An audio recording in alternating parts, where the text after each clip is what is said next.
pushes way up the racetrack, and now here comes Janzik. Janzik goes by Query, and he goes by Inman.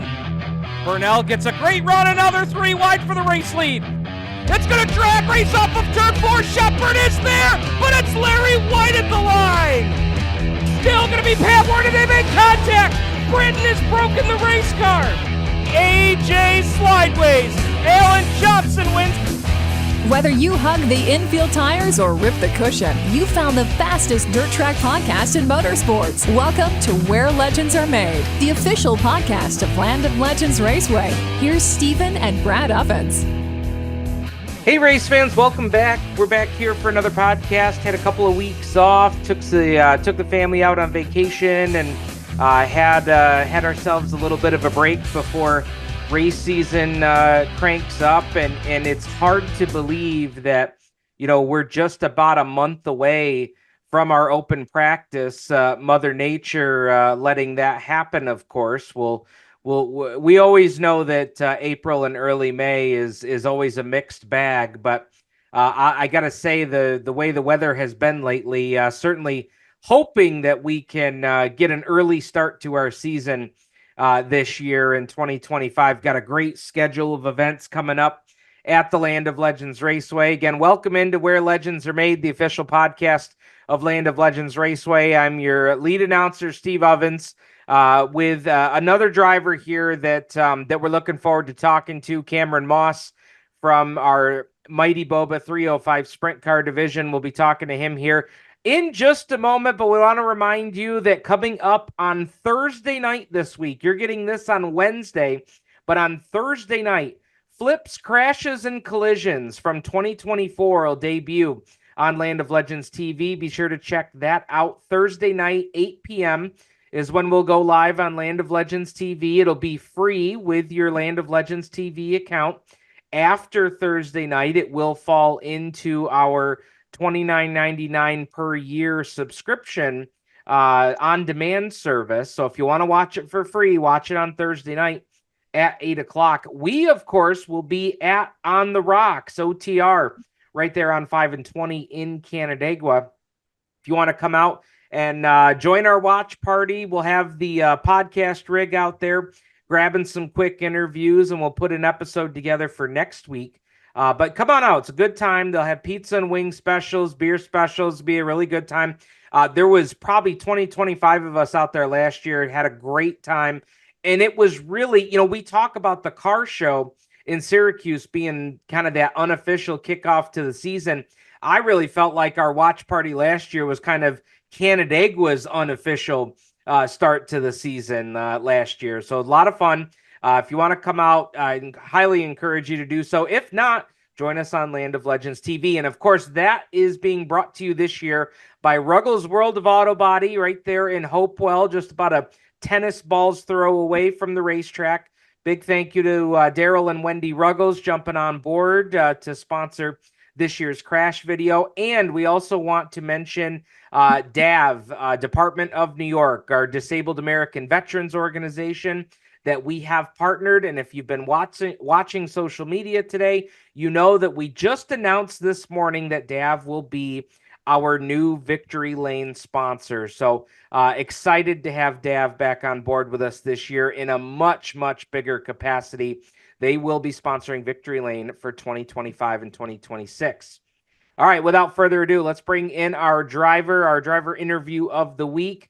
Youngster coming out of not too far away from the Land of Legends Raceway. One of our 305 Sprint Car drivers getting ready to enter his sophomore season.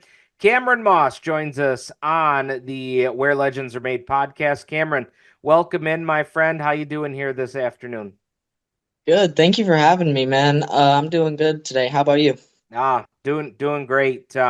You have had a bit of a busy off season, kind of got things kicked off at the Motorsports Expo in Syracuse, and was a part of our push to, you know, really bring these, as we call them, future legends of Land of Legends Raceway out to the public. We had all young new talent at our booth at the car show, and And Cameron, you were one of several of those faces that were out there. And I wanted to say, as we kind of kick the interview off here, just a big thank you for being a part of the booth, and an even bigger thank you for, what you guys did at that show. I wasn't, unfortunately wasn't able to attend, but have heard story after story after story of how amazing the young drivers in the Land of Legends booth were, getting kids to sit in cars, chatting with people, talking about the upcoming season. I'm sure you've heard this a little bit at and since the show, but big shout out to you guys for doing what you did at the car show. I mean, the car show is a great time for people to come and gather, see some good looking race cars, grab some track schedules, get ready for the season. But what you guys did really took it that next step as we're trying to build that future fan base. And you guys were a big part of that at the show. So a big thank you for that. What was your experience there that weekend? It was fun. I mean, it was a pleasure to be invited. Like, we really have to thank you guys for that. It was fun. We always try to grow the sport just by doing those little things that'll get more fans into it. I mean, putting kids in the car is something we always try to do. We've done it ever since, uh, even in go-karts. I mean, we always try to grow the sport. Well, I think you guys definitely did that at that show, and like I said, just heard so many compliments from folks that attend Land of Legends, and a lot of compliments from folks that don't attend on a weekly basis, but were there and saw what you guys did. So that was fantastic. You mentioned go-karts, and I gotta say, I gotta go back to something I said this season on the microphone, kind of put my foot in my mouth.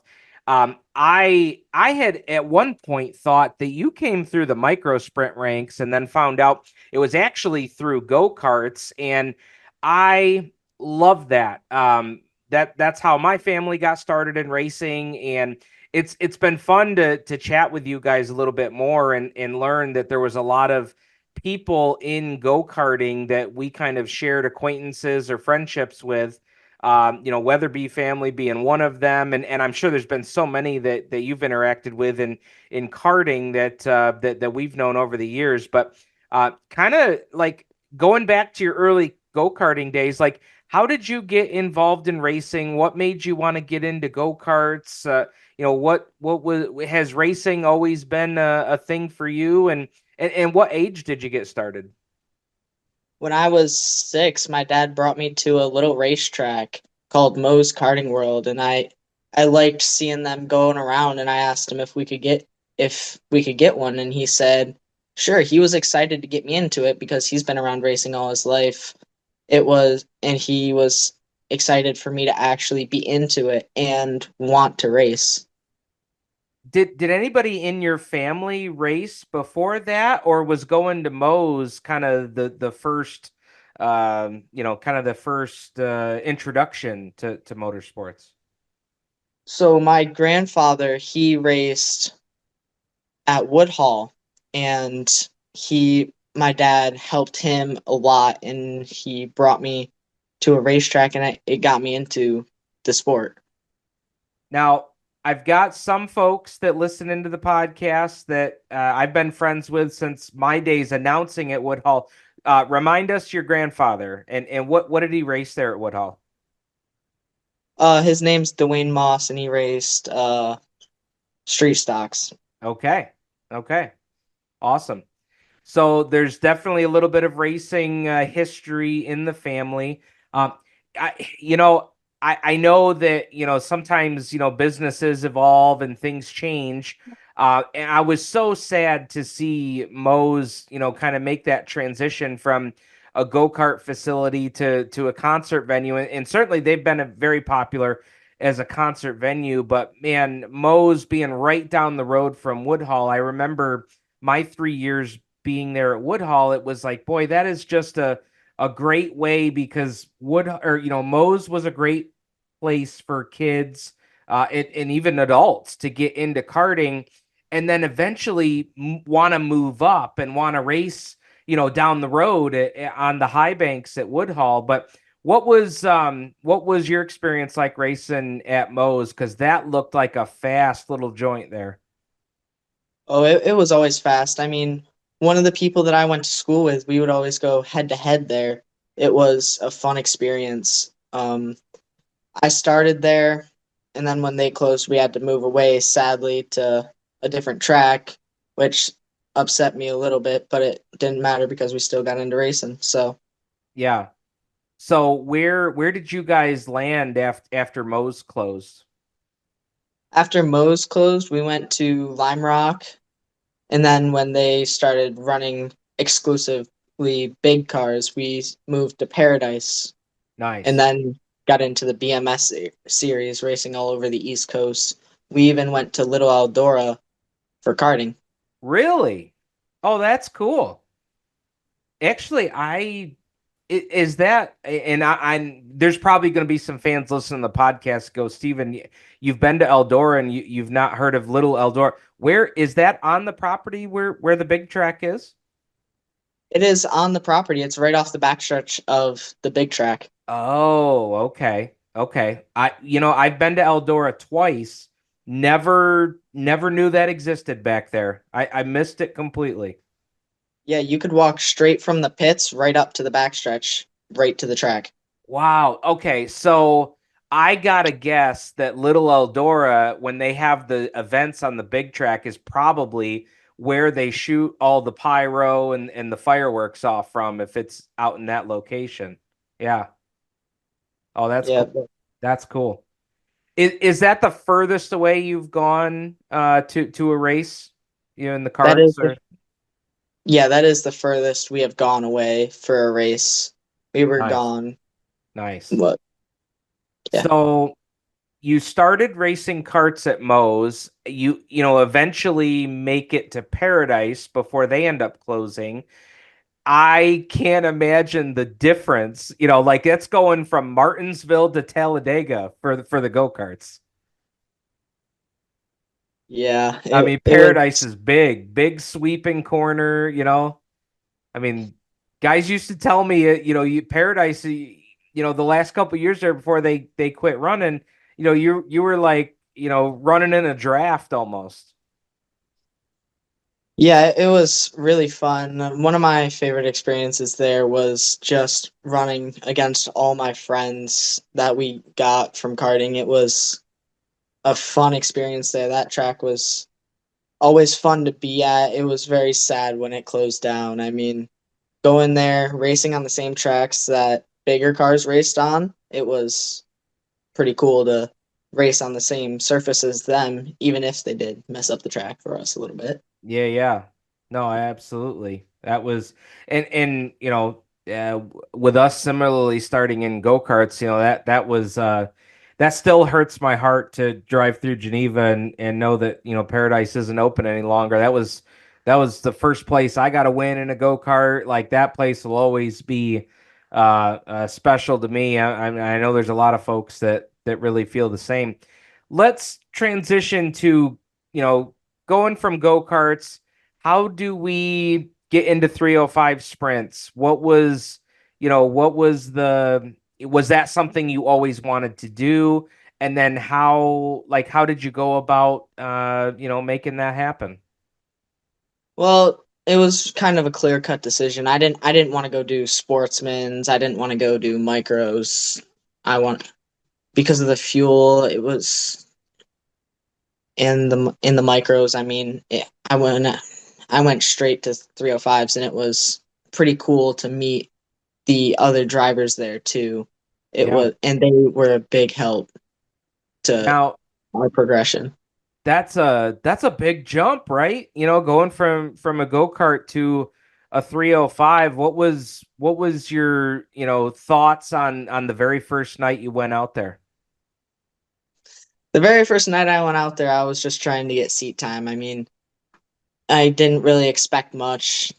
I didn't want to cause any issues, so I just kind of rode around in the back to get some seat time. I mean, we obviously are coming back to compete this next year, but it was all about seat time the first year. Yeah. And let's tie it back into Paradise too, because when you came into 305 sprint cars, you're at such a disadvantage because there's not a lot of places where you can just go cut some laps. I mean, I know so many guys in sprint cars, sportsmen. I mean, Kevin Root and Nick Root used to go there to heat cycle tires for the big block. I mean, Paradise wasn't a place where you're going to go, try to work on setup things. But for somebody like yourself, not having that anymore kind of puts you at a disadvantage because the first time that you're getting laps and seat time is at a competitive points race where it's sad we don't have something like that anymore. And I thought about that when you first got started was, man, you were kind of thrown right out there and say, here you go, kid, let's see what you can do. Yeah, that first night it was definitely a challenge. I mean, we met Timmy Lotes at Paradise. We met a lot of people that we know now at Paradise. It was just to be thrown out at Canandaigua. It was a weird experience without having any practice, but we got it figured out, hopefully. Well, you certainly did, and that was one thing that I wanted to ask you about was, the difference from that first night you hit the track to, at the end of the season, you're competing for heat race wins. I mean, that was, I tell people in the line of work that I do, every day that when you're trying to learn a new concept, whether it's racing or work or at school, sometimes you're drinking through a fire hose. Like you're just getting so much thrown at you so quickly. But what was it what made the difference for you from that very first night when you're just taking your first laps, trying to just get some seat time, get some laps under your belt, to the end of the year when you're competing there with Blake Warner, who's got hundreds and hundreds of laps in these things. What was the big difference for you? Did somebody say something to you? Was it a setup thing? Like, what was it that made the difference to make that big a leap before the end of the year? It was easily all the people that was helping us, such as like Drum Motorsports. They were helping us all year, saw we were new, wanted to help out. I mean, Dave Holbrook, he came over, he always comes over and helps us in the shop. He comes over and works on the car. Um, you have Dan Cron, Dylan Paddock, Timmy Lotes, Bobby Perro, Randy Years, Steve Glover, all of those guys. They came over and were giving me advice all year because they saw I was a new driver and they wanted to help out. So That, they were a huge help to going from where I started to where I am now. that's awesome. Now you mentioned Drum Motorsport. Is that Kyle Drum in that family? Yes, that is Kyle Drum. He helps us out a lot. He's a very big help to our racing program. Oh, that's awesome. And that's another go-kart connection, right? Correct. We Yeah. helped this kid get into a go-kart. Oh, that's cool. So good story. That I love this. Like I love talking to drivers that got the go-kart background. So Kyle Drum and I raced together when we were kids, when we were coming up through the karting ranks. And so when you said Drum Motorsports, that immediately turned the light bulb on. That's awesome. And I forget. Oh man, this is bad. I forget Kyle's father's name, but he is a wealth of knowledge too. I can't think of his name now. Yeah, Carl Drum is a Carl. very, very smart dude especially when it comes to racing. Yeah. Yep. That's right. Awesome. Oh, that's cool. So, all right. So, what was the hardest part? I mean, you're out there, you're trying to get laps, trying to understand what you need to do to run this 305 sprint car. What was the hardest thing that you had to learn this past year, whether it was on track or whether it was maintenance during the week? What was the biggest mountain for you to climb this past year? So I would say it's probably from when I started driving, used to seeing bigger sprint cars pitch in the car. Bobby Perro straight up came over and said, "These cars don't have the power to do it, so you need to stop pitching the car." And that was a big help Mm, to me as a driver, because having someone in a 360 Hall of Fame come over to you and help you and tell you what to do, you better listen. yeah, yeah. And I've heard Bobby talk about with those cars, particularly at Canandaigua, and he says it's such a momentum track for those cars that if you're pitching the car like that, you're scrubbing off speed, and that's not what you want to do. Yeah, about week 4 for me, he came over and he started helping and with driving style, and he's been a huge help with the driving aspect of my career right now. Oh, that's cool. That's cool. So you're getting advice from an ESS Hall of Famer. You got all these great guys in our pit area, and I love hearing those stories too about how the camaraderie in the pits. I mean, I've always heard that for years on particular touring series, but it really is cool to see that happening in our pit area. And I know the sprint car pit area isn't the only place that's happening, and that's really cool to hear that. So we heard about the biggest mountain to climb last year.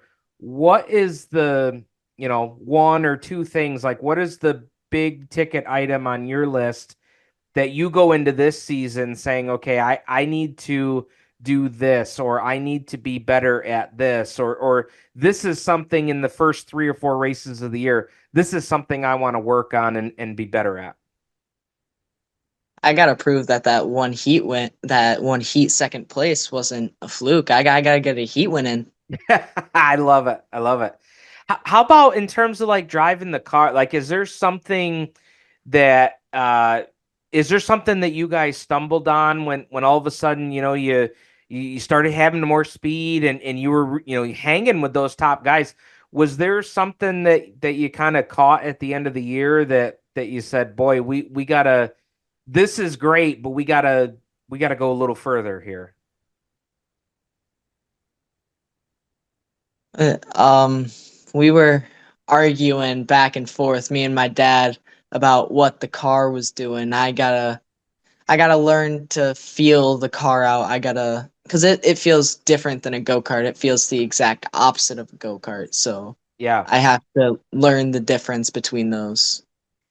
And you know what's in, and I think some folks that are big sprint car fans, maybe we covered this in a tech piece this past year, but I think there is something that uh, diehard sprint car fans may not realize about our 305 sprint division, that is different than say a 360 or a 410 sprint car, is that you guys aren't able to adjust the wing.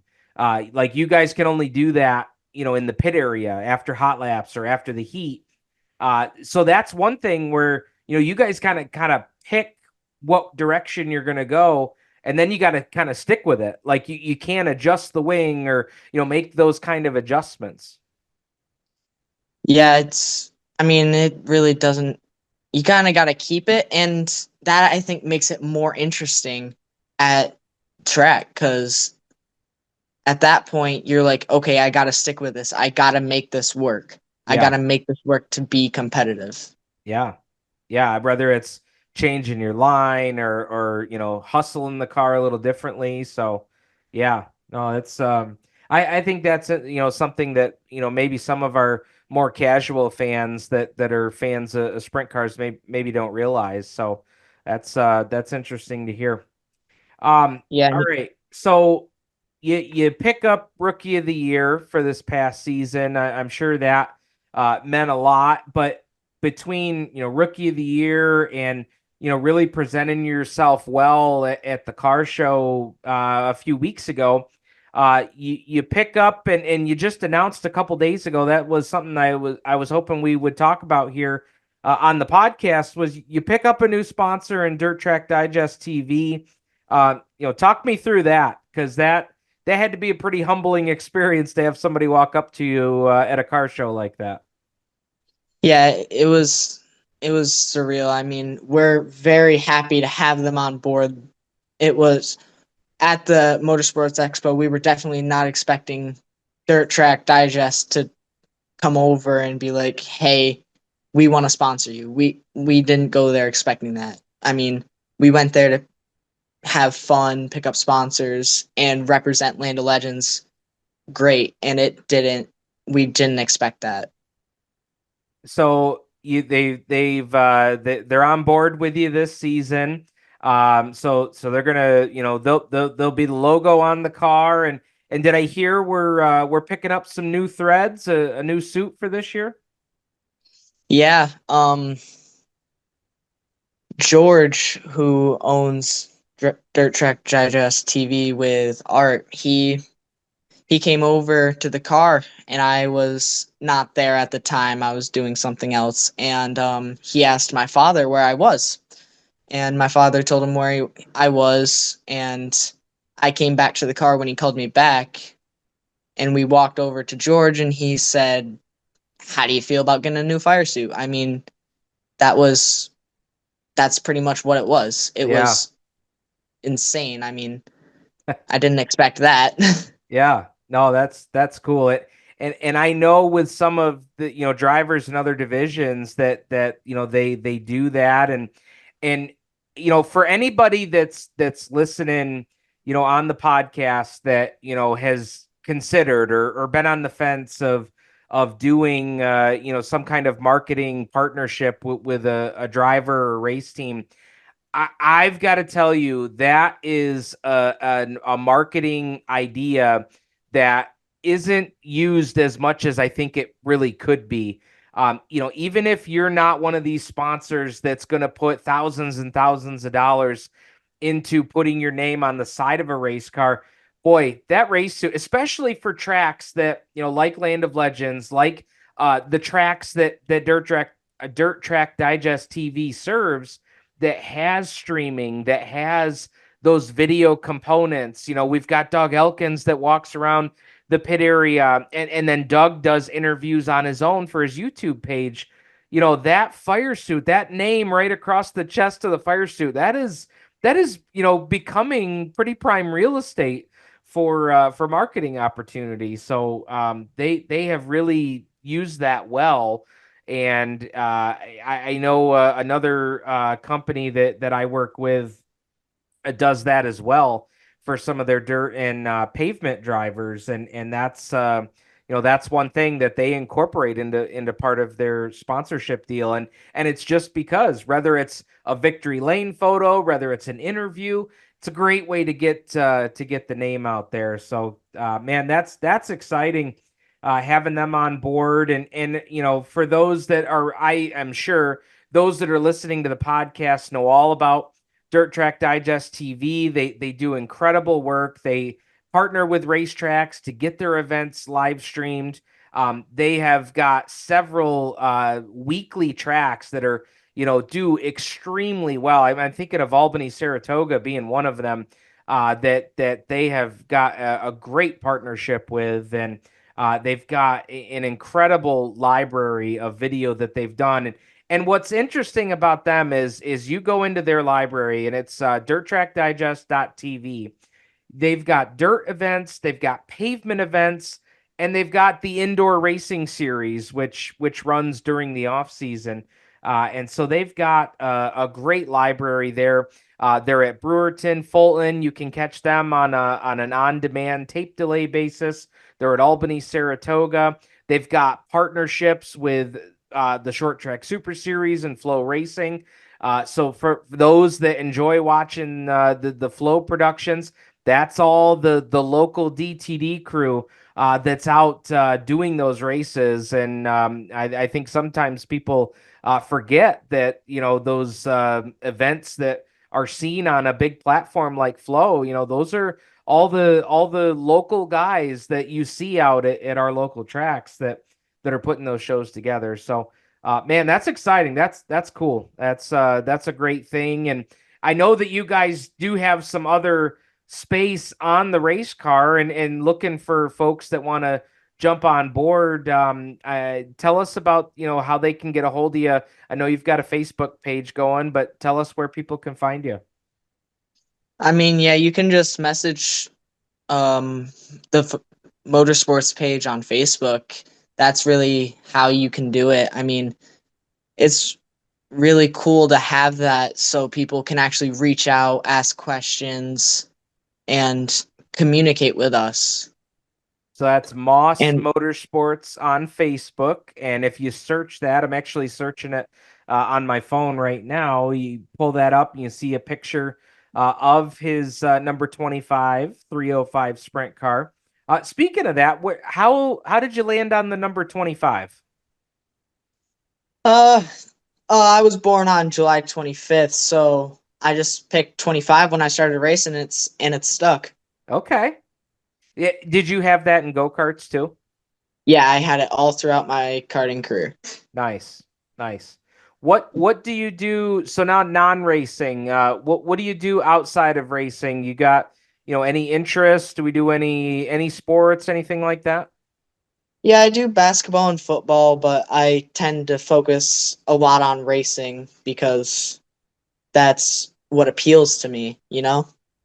Well, I mean, in those two sports, like the seasons that they're in, that's kind of that's that good off season, right? I mean, we get done, September, early October, and so that works out good for those. Yeah, I tried to pick sports that would line up with it so that I could do all three. Okay, awesome. So we talked about Dirt Track Digest.tv coming on board this year. Tell us about some of the other folks that are supporting the effort in terms of sponsors this year. Other than DTD TV, we have the Coacton American Legion, which is very close to us. We have Wilkins RV. You have Goodman Chiropractic, Station 26, which is also very close. They are also in Cohocton. You have Moss Family LLC. You have Townsend Brother Tree Service, Fedora Truck Automotive, Bennett Carey Collision, Bradley Supply, Logo Print Company. Turn 5 Media also has recently come with us. Old Country Store and More, Curtsy's Field Service. I mean, you also have to thank Drum Motorsports for always helping with setup and everything. You have to thank Dave Holbrook for coming over and helping work on the car every week. It's a big help. I mean, my mom and my brother for always letting us do our thing and letting us work on the car. And obviously the other drivers like Dan Cron, Dylan Paddock, Timmy Lotes, Bobby Perro, Rainy Years, and Glover, because they have all been a huge, huge help to our racing program. And each sponsor contributes in their own way too. Yeah. Well, I know too that, again, for those that are checking this out, you learn a little bit more about the driver. He would be a fantastic representative of your business. So, reach out to them if you're interested. Again, it's one of those things that, every little bit helps these race drivers keep these cars prepared and keep them competitive during the season. So, Cameron's got some, materials that they can share if you're interested in getting on board. And when we talk about, marketing partners, again, it's a lot more than just, it takes everything. There's sponsors. You talk to any of these drivers in the pit area, and there are sponsors that, hey, they throw us a right rear tire, 2 or 3 times a year. That's what they can do. That's what they can afford. And hey, that's great. Like, any race driver is not going to turn something like that down. Some it's, hey, they support us with fuel, either for the hauler or for, the race car itself. Maybe it's, helping us fund, what we need to maintenance the car, whether it's lubricants or oil changes, things like that. Whether it's, hey, we crunched up a part here or there, and we need a little help, putting that back together.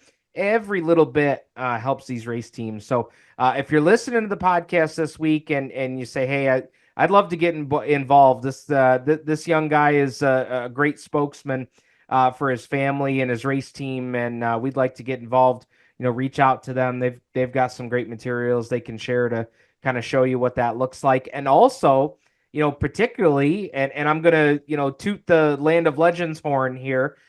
The opportunity that's out there, because we do live stream. It is free to fans. We're garnering, upwards of 10,000 viewers a week on that. We get involved and are shown on Dirt Vision, and we're on the Dirt Vision Dirt Zone, which is that NFL Red Zone style broadcast. So there's a lot of opportunities for marketing exposure to get involved here. But Cameron, I know we covered a lot of ground, and I look forward to doing it again. And I will make this deal with you. When you get that first heat win this season, we're going to come back and revisit here. Okay. All right. If anybody else wants to contact us, you can call my dad too. His phone number is 585-519-3956. If anybody else wants to do that. All right, man. Well, that's great. I appreciate the time to be on the podcast this week. You got a great story to tell, and it was fun to kind of see all the different connections and familiar acquaintances that you name dropped there. So look forward to seeing you guys out at the racetrack soon, and we'll get this season off on the right foot here. Yeah, we can't wait to be there. Thank you for having me, man. I very much appreciate it. Always love to do this stuff with people. Well, absolutely. And you saw that, he got some interviews in there at the car show. I know he spoke with Doug, and that's, the more, Cameron, the more you put yourself out there, make yourself available for things like this, people are now going to know, hey, if I'm out at the racetrack and I'm covering a race at Canandaigua, or I've got a podcast, and I can tell you as a podcaster that sometimes you just get in a little bit of that rut, and you're like, oh, I need a driver that I haven't interviewed before, or somebody that's got a really good story to tell. So for anybody out there, here's a young man that's got a great story to tell, and is really, in terms of experience, kind of just getting into this game. So you've heard him. He's a great spokesman, and he'd be a good person to cover. So Cameron, appreciate it, and we'll see you at the racetrack soon. All right. Thank you again, man. I very much appreciate your compliments and appreciate you letting me be on your podcast. Yeah, man. You betcha. Well, folks, that's this week's podcast here on Where Legends Are Made with Cameron Moss. You can see him in his number 25 305 sprint car out at the Land of Legends this season. Thanks for tuning in. We'll have a episode from the watch party for Flips, Crashes, and Collisions. It's coming up Thursday night. If you want to join the watch party, 7 p.m. at On the Rocks Bar and Grill. That's right on 5 and 20 in Canandaigua, right next door to the Finger Lakes Livestock Exchange. We'll be out there from 7 to 9. Land of Legends TV goes live at 8 p.m. If you're going to watch it from home, be sure to log on with your free account at landoflegendstv.com. And again, big thank you out to Ruggles World of Auto Body and DAV Department of New York for presenting this year's crash video. And if you don't catch it live on Thursday night, it will be part of our on-demand program. Thanks again for tuning in. We'll see you next week with our recap and some of our interviews from the Flips, Crashes, and Collisions watch party. Thanks for tuning in. We'll see you next week. Land of Legends Raceway fans, tune in each and every week of the racing season to Where Legends Are Made, a podcast dedicated to covering the drama, excitement, and hear from the drivers from your favorite dirt track. Stephen Ovens and Brad Ovens walk you through the week that was Where Legends Are Made. Subscribe on Apple or Google Podcasts.